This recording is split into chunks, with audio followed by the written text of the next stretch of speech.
Hey, what's up, guys? Hey, so let me ask you, are you one of those what if people? I am one of those myself.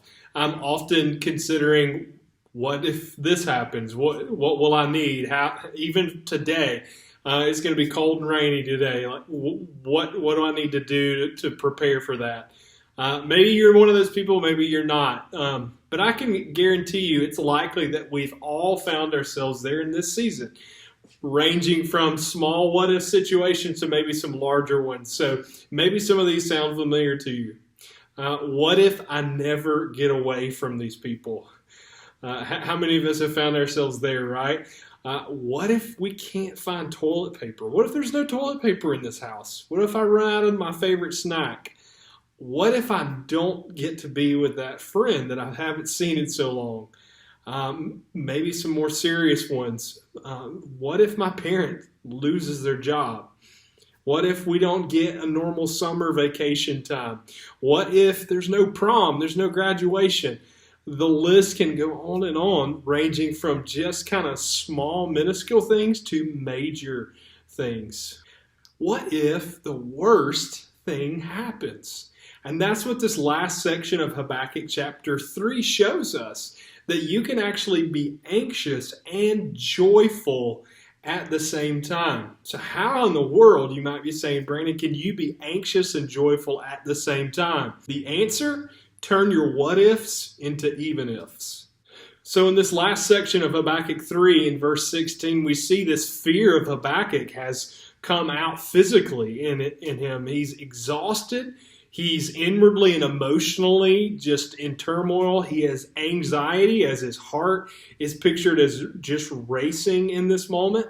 And so if we feel the weight of that anxiousness of this season kind of weighing upon us in a physical way, maybe you're more tired in this season than you normally are, maybe you're more anxious, maybe you're more uptight, that's the sort of thing that's going on here in the midst of this crisis. And yet, in feeling the reality of these things, we see that he is patiently waiting upon the Lord. Verse 17 shows us that though there may be scarcity in the land, Habakkuk is going to find his hope in the Lord. So look at his own what ifs here. What if there's a bad economy? What if there are no crops? What if there's no food? What if there is a loss of all of these opportunities and a loss of assets even? And then in these verses, we see one of the greatest confessions of faith in the Bible, yet Habakkuk chooses, he says, he will rejoice. He's going to be joyful in the Lord. And so this book starts with Habakkuk being problem-centered, and it ends with him being God-centered. And that's what my hope and my prayer is for us in this, as we become kind of so saturated with what's going on around us that we would find ourselves not centered on those things, but centered on God in this season. And that is where we find joy in the midst of even anxious times. So why was there joy in the midst of all this? He's joyful, he tells us in verse 19, because of the sovereign Lord who is his strength. And so as Habakkuk looks back in remembrance of what God has done in the past, in our last session we saw this, how God had been faithful with his people in the past, then he knows his circumstances in the present are going to be favorable. He has a hopeful attitude in the midst of this because he knows that in the Lord he is secure.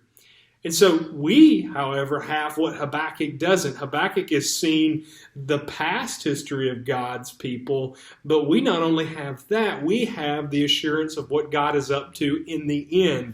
And that is ultimate victory in Jesus and the promise that he will one day return and we will be with him. And so our hope is sure for those who trust in him. And so here's what we learned in all of this, that joy is actually a choice. That joy is something that's deeper than happiness because it's a deeper form of happiness that's firmly rooted in God himself. And so it's not always this kind of peppiness that you might think of, but it does have an emotional depth to it as it's rooted in a confidence of assured hope. This is something the Apostle Paul points us to in Philippians chapter 4, verses 11 through 13. Popular verse to most of us. Familiar verse, Philippians 4:13. And yet this is set in the scenery of difficulty. And so Paul says he has learned the secret to knowing all of his supply of needs in whatever situation. He says, I know how to be brought low, and I know how to abound in any and every circumstances, whether it's facing plenty or it's like Habakkuk, facing scarcity or loss or hunger or any of those things. He says, I can do all things through Christ who strengthens me.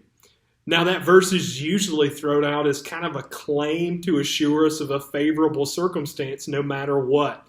But here's the reality of it is that we have not a claim for a favorable circumstance in any situation, but we have a claim that for the Christian is to know strength and favor of God in any circumstance, despite any circumstance, whether it be favorable or not. And so in Christ, Paul, his what ifs become his even ifs in Philippians chapter 4. And so this changing of our what ifs to our even ifs quiets our emotions of anxiety and it steers them into joy. And this is what I want to camp out on with us tonight as we consider these things, is how do we steer our what ifs into joy? We make them our even ifs. And so this is the secret, Paul tells us, of his confidence and the supply of anything he might need, that no matter what happens, we take it to Jesus and we choose joy and strength in him. And so even if blank, whatever that blank may be for you, there is enough in Jesus. There's enough strength, there's enough joy, there's enough supply for whatever need there might be. He is enough, and there's more than any lack that you may feel. So what have been your what ifs in this season? I want to challenge you to put those down on paper, make a what if section in your journal, and then change those what ifs to even if statements. And then let that steer your heart from anxiousness and the what ifs to a confident joy in Jesus as we realize that even if this happens, Jesus is enough. I hope you believe that, and I hope that it moves you from, instead of being problem-centered, to being God-centered in the midst of this season, because our world is in desperate need of people who can do that. Know that you're loved.